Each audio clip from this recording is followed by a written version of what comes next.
तुम्ही जर का रिक्षा किंवा टॅक्सीने प्रवास करत असाल तर हा व्हिडिओ बघाच, कारण 1 मे 2026 पासून टॅक्सी आणि रिक्षा चालकांना प्रवाशांसोबत मराठीच बोलावं लागणार आहे, अन्यथा थेट परवाना रद्द होऊ शकतो। आरटीओच्या आदेशानुसार मुंबईसह एमएमआर रिजनमध्ये रिक्षा परवान्यांची नव्यानं तपासणी होणार आहे। यापुढे केवळ कागदपत्रांची पडताळणीच नव्हे तर संबंधित चालकाला प्रत्यक्ष मराठी बोलता येतं का हेही तपासलं जाणार आहे। चुकीच्या पद्धतीने परवाने देणाऱ्या परिवहन अधिकाऱ्यांवर देखील कठोर कारवाई करण्यात येणार आहे। मराठी भाषेचं ज्ञान नसलेल्या चालकांचे परवाने रद्द करण्यात येतील असा थेट इशारा परिवहन मंत्री प्रताप सरनाईक यांनी दिलाय। रिक्षा ड्रायव्हर जे आहेत ते अरवाच्या भाषेमध्ये हिंदीमध्ये बोलतात, मराठी कुणालाही कळत नाही किंवा मराठीमध्ये ते बोलतही नाही।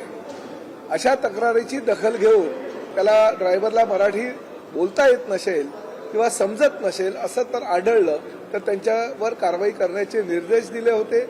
1 मे म्हणजे महाराष्ट्र दिनापर्यंत ही आमची तपासणी मोहीम चालू राहील आणि मीरा भाईंदरमध्ये चालू असलेली तपासणी मोहीम भविष्यामध्ये एमएमआर क्षेत्राने नंतर पूर्ण महाराष्ट्रामध्ये लागू करण्याचा निर्णय परिवहन मंत्री म्हणून मी घेतला होता। हा महाराष्ट्र आहे, महाराष्ट्रात राहायचं असेल, महाराष्ट्रात व्यवसाय करायचा असेल तर मराठी बोलावंच लागेल आणि सर्वसामान्य ग्राहक जो तुमचा प्रवासी आहे तो जर त्या रिक्षामध्ये बसला आणि त्याला हिंदीच येत नसेल किंवा दुसरं काही लँग्वेज येत नसेल तर त्यांनी काय मराठीमध्ये बोलू नये आणि त्याचं काय तुम्ही भाडं नाकारणार का?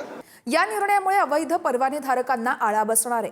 या निर्णयावरती तुम्हाला नेमकं काय वाटतं आम्हाला कमेंटमध्ये नक्की सांगा। हा व्हिडिओ जास्तीत जास्त शेअर करा आणि TV9 मराठीला सोशल मीडियावर नक्की फॉलो करा।